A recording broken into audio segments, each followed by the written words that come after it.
Boa noite, hoje é dia 25 de julho e vamos para o nosso devocional do dia em que eu leio Manhã e Noite de Charles Spurgeon. Mas antes vamos começar com a nossa oração. Jesus, Pai querido, que o Senhor esteja presente do começo ao fim deste devocional. Que o Senhor traga para essa live todos que precisam ouvir essas reflexões sobre a sua palavra que se encontra em Gênesis capítulo 39, versículo 12. E Oséias capítulo 5, versículo 15. Espírito Santo, se for necessário que o Senhor coloque em minha boca qualquer palavra para esse devocional. Agradeço por estar conosco nesse dia. Amém, amém, amém. Então vamos lá para o nosso devocional do dia, começando lendo a introdução da Bíblia Spurgeon do livro de Gênesis. O primeiro livro de Moisés, chamado Gênesis, autor e período da escrita, circunstância da escrita, desde os tempos pré-cristãos, a autoria da Torá, os primeiros 5 livros da Bíblia, tem sido atribuída a Moisés, um líder israelita enormemente influente do segundo milênio antes de Cristo, com um passado egípcio aristocrático. Embora Gênesis seja tecnicamente anônimo, o Antigo e o Novo Testamento unanimemente reconhecem Moisés como autor da Torá. Ao mesmo tempo, evidências em Gênesis sugerem que pequenas mudanças editoriais que datam de tempos antigos foram inseridos no texto. Exemplos incluem a menção de Dan, uma cidade que não foi nomeada até o dia de Juízes, e o uso de uma frase que pressupunha a existência de reis israelitas. A Torá, um termo hebraico para lei, era vista como uma só unidade até pelo menos o século II a.C. Algum tempo antes do nascimento de Cristo, a Torá foi dividida em 5 livros independentes, sendo chamados mais tarde de Pentateuco, literalmente 5 embarcações. Gênesis, o primeiro livro da Torá, traz tanto a história universal da humanidade quanto a história patriarcal da nação de Israel. A primeira seção, dos capítulos 1 ao 11, traz uma história comumente chamada de história primitiva, mostrando como toda a humanidade é descendente de apenas um casal e se tornou pecadora. A segunda seção, do capítulo 12 ao 50, é uma história mais específica, comumente conhecida como história patriarcal, e concentra-se num pacto que Deus fez com Abraão e seus descendentes, Isaac, Jacó e seus 12 filhos. O livro de Gênesis desdobra o plano de Deus para abençoar e redimir a humanidade através dos descendentes de Abraão. No final, há relatos dos eventos que levaram os israelitas à terra do Egito. Contribuição para a Bíblia.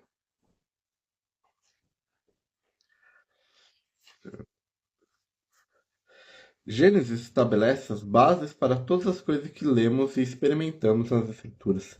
Através dele, entendemos de onde viemos, como chegamos ao estado decaído que nos encontramos e o início do trabalho gracioso de Deus em nosso favor.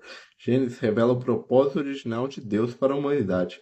O primeiro livro da Bíblia fornece o fundamento a partir do qual entendemos o pacto de Deus com Israel, que foi estabelecido com a entrega da lei. Para a comunidade israelita, as histórias das origens da humanidade, do pecado e do relacionamento do pacto com Deus os ajudaram a entender por que ele lhes deu a lei. A estrutura Gênesis é principalmente uma narrativa. Do ponto de vista narrativo, Deus é o único verdadeiro herói da Bíblia. E este livro tem o privilégio distinto de apresentá-lo. Deus é o primeiro sujeito de um verbo no livro e é mencionado com mais frequência do que em qualquer outro livro na Bíblia. O conteúdo dos primeiros 12 capítulos é distinto dos conteúdos das histórias patriarcais no capítulo 12 ao 50. O principal elemento de coesão textual é a frase "essas são as gerações de". A frase é mais ampla em significado de um simples registro de gerações. Refere-se, antes de mais nada, a um registro narrativo. Isto era prática comum nos escritos orientais. Essa frase também serve como uma ligação entre a pessoa principal da narrativa anterior e a pessoa mencionada no texto seguinte. Gênesis poderia ser descrito como uma genealogia histórica que une a criação e a história humana em um contínuo. Spurgeon em Gênesis. No princípio, quando esse princípio ocorreu, não conseguimos precisar. Pode ter sido longas eras antes de Deus preparar esse mundo para a morada do homem. Mas o mundo não é autoexistente, foi criado por Deus, surgiu da vontade da palavra do Criador onisciente. Quando ele começou a colocar este mundo em ordem, o mundo estava envolto pela escuridão e estava reduzido ao que chamamos de, por falta de um termo melhor, caos. Esta é exatamente a condição de toda a alma humana. Quando Deus começa a trabalhar nela por sua graça, ela se informa e vazia de todas as coisas boas. E essa é a introdução da Bíblia Spurgeon para o livro de Gênesis. Agora vamos ler o devocional da manhã. Deixando as vestes nas mãos dela, saiu fugindo para fora. Gênesis capítulo 39, versículo 12. A fuga é a melhor maneira de vencer a guerra contra certos pecados. Os antigos naturalistas escreveram muito sobre o basilisco, lagarto ou serpente fabulosa, cujos olhos fascinam suas vítimas, e de modo que o simples olhar de perversidade do mal nos coloca em grave perigo. Para quem assistiu Harry Potter, é aquela que aparece no segundo filme. Aquela que deseja estar protegido de atos do mal deve afastar-se depressa de ocasiões que favorecem tal prática. Uma aliança deve ser feita com nossos olhos para que mesmo olhem para a orientação da tentação, pois tais pecados precisam apenas de uma faísca inicial e lá e as labaredas surgem em um instante. Quem entraria atrevidamente no cárcere do leproso e dormiria próximo à sua terrível deteriora- deterioração? Apenas aquele que deseja tornar-se leproso procuraria o contágio. Se o marinheiro soubesse como levar a tempestade, ele faria qualquer coisa para não precisar correr o risco de enfrentá-la. Pilotos cautelosos não desejam descobrir quão perto de bancos de areia conseguem navegar, ou quantas vezes conseguem tocar uma rocha sem criar uma fenda no casco. Seu alvo é manter-se seguro o máximo possível no meio de um estreito.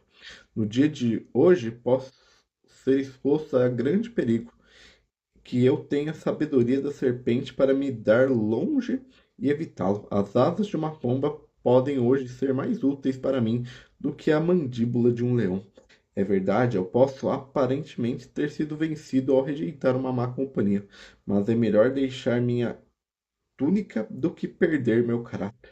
Não é necessário que eu seja rico, mas imperativo que seja puro. Nenhum laço de amizade, nem a corrente de beleza, nem lampejo de talento ou seta de escárnio deve me afastar da sábia determinação de fugir do pecado. Devo resistir ao diabo e ele fugirá de mim, mas das luxúrias da carne devo fugir, ou elas definitivamente me vencerão. Ó Deus de santidade, per- preserva os teus Josés, que a maldade bolha. Personagem do livro A Peregrina de John Milman. Não os encarne com sua proposta desprezíveis, que a terrível trindade composta pelo mundo, a carne e o diabo jamais nos vença. E essa é o devocional da manhã. Agora vamos ler a introdução da Bíblia Spurgeon do livro de Oséias, para a gente ler o devocional da noite. Isaías, Jeremias, Oséias, Ezequiel, Daniel, Oséias.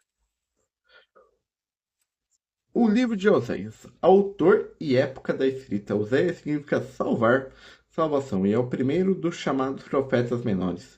Estes 12 profetas são incluídos em um único livro na Bíblia hebraica, são conhecidos como os 12. Exceto pelo nome de seu pai, Beri, nós não sabemos nada sobre o passado desse profeta.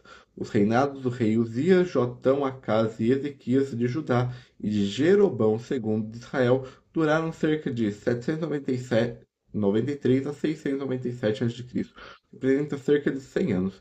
Dessa forma, os cientistas especulam que Oséias tenha servido entre 25 e 70 anos. Oséias operava a partir do Reino do Norte com as 10 tribos, mas suas mensagens também diziam a respeito ao rei do sul de Judá. Como temos a conclusão que o serviço de Oséias chegou ao fim do extermínio do Reino do Norte em 722 a.C., fato que ele mesmo havia predito. Esses tempos de serviço provavelmente durou entre 30 e 50 anos. Assim, Oséias deve ter sido um conterrâneo de Isaías, Miqueias e Amós. Segundo o comando de Jeová, Oséias casou com Gomer, filha de Dilblaim, uma prostituta. Gomer concebeu dois filhos chamados Jerel e Loame, e uma filha chamada Lohuame. Não sabemos mais nada da vida e da morte de Oséias. E uma observação, uma sugestão, se eu não me engano, esse mês ou em agosto começa a novela da Record, que retrata a história de Oséias. Também tem aquele filme Amor de Redenção, que dá uma visão um pouco moderna do livro de Oséias. Se você nunca assistiu o filme, recomendo que você assista.